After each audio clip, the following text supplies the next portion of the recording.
Let's jump right into this explainer. Today, we're unpacking a massive 13-title legislative package known as the POPULIST Act. Think of it as a comprehensive plan to upgrade America's operating system. We're doing a deep dive into Title 12, specifically Subtitle A, which is brilliantly called Power to the People. Now, in our last explainer, we talked all about how to actually generate more power. But here's the reality. Pumping out cheap electricity is really only half the job. Today, we're exposing the hidden infrastructure of energy abundance. We're asking the big question: how do we make sure that power actually reaches your home and stays reliable and affordable? So here is our roadmap for today.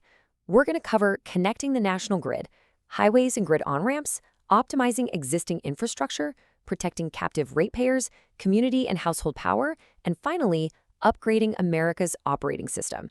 Basically, we're taking a spatial journey, zooming all the way from macro-level national infrastructure down to a literal household wall outlet.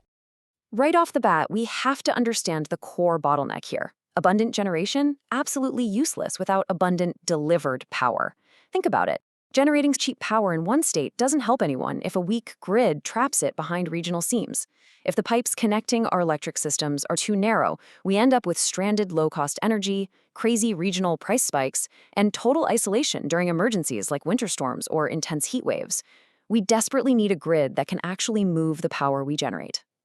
Section 1. Connecting the national grid. Let's start at the 30,000-foot view. Picture this. A major, multi-state power line can easily get trapped in a totally fragmented, state-by-state permitting maze. If just one state vetoes a tiny segment, an entire national project just dies.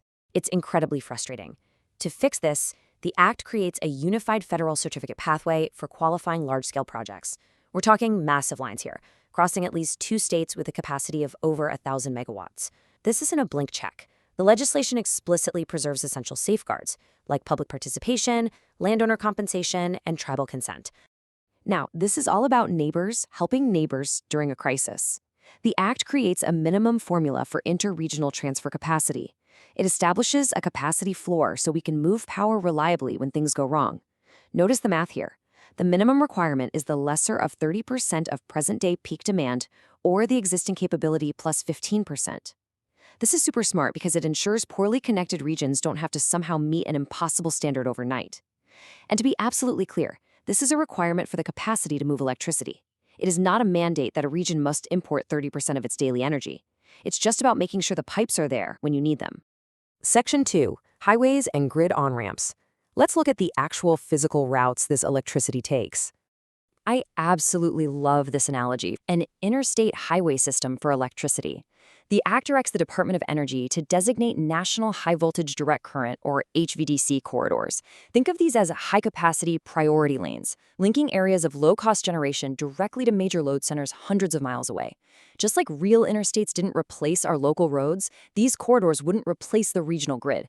They just provide a high-speed backbone. The designation helps prioritize and coordinate these routes, though it's important to note it doesn't automatically approve or construct every single private project. But hey, an interstate highway is practically useless without on-ramps, right? Currently, thousands of proposed energy projects are just stuck in the interconnection queue. It's essentially a massive bureaucratic waiting room to get permission to plug into the grid. A completed power plant that can't connect produces zero useful power. So, the Act reforms this. It forces transmission providers to use realistic assumptions, provide transparent study models, and actually use modern automation. The ultimate goal: reliably transform proposed megawatts on paper into working megawatts on the grid, and do it fast. Section 3. Optimizing existing infrastructure. We don't always have to build from scratch. Building brand new transmission corridors takes time and money. Enter the build and optimize paradigm. It acknowledges that while, yes, we absolutely must build new transmission where it's needed, we can also safely squeeze way more power through our existing infrastructure at a fraction of the cost.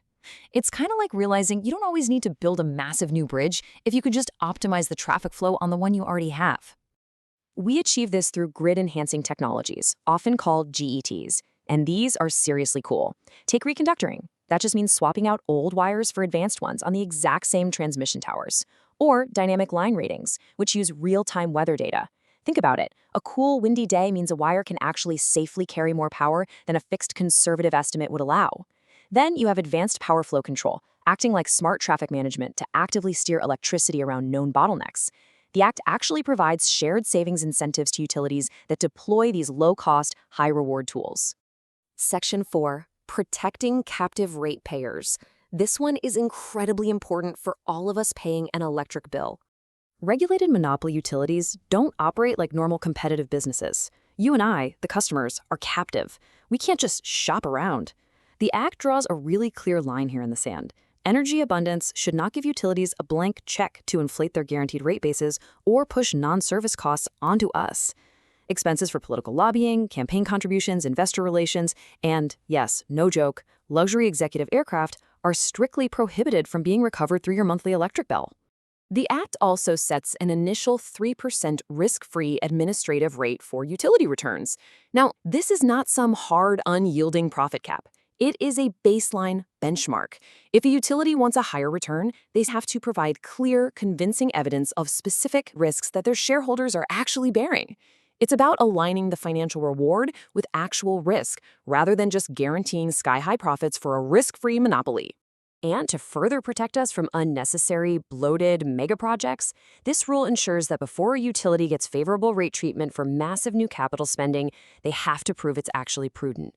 They must show substantial evidence that they seriously considered those cheaper fixes we just talked about, like grid-enhancing technologies, before deciding to build an expensive new line and passing that cost directly onto captive customers. Section 5. Community and household power. Let's zoom all the way in to the local level. Participating in clean energy shouldn't require you to own a detached house with a perfectly angled, sunny roof. Community solar fixes this. One shared facility can generate power for the local grid, and multiple subscribers, including renters, nonprofits, and low to moderate income households, can simply subscribe to it. They then get the value of that generation as direct offsets on their own electric bills. The Act mandates that utilities start offering these equitable programs, opening up participation to everyone. Zooming in even closer to the individual household, the Act streamlines distributed energy permitting across the board, but it does something really amazing for small, certified plug-in solar systems. It creates a special federal framework for simple systems outputting up to 1.2 kilowatts, systems you connect through an ordinary cord and a wall plug. This is a total game changer. For these certified plug-in solar systems, you get to bypass the conventional bureaucratic nightmare entirely. Now, ordinary safety enforcement absolutely remains, and utilities can step in if there is a documented site-specific safety risk, but the burden shifts.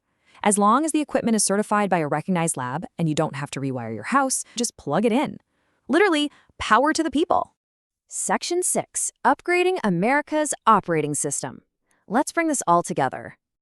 Generating massive amounts of power is necessary, yes, but as we've seen today, it's just not sufficient. By strengthening our regional transfer capacity, building a national backbone, reforming how projects actually connect, optimizing our existing wires, protecting everyday ratepayers from monopoly extraction, and finally, giving households direct, practical access to generation, that's how we create a complete functional energy system. That is the true definition of energy abundance. And how the Populist Act is attempting to unstack heavily concentrated legacy power structures.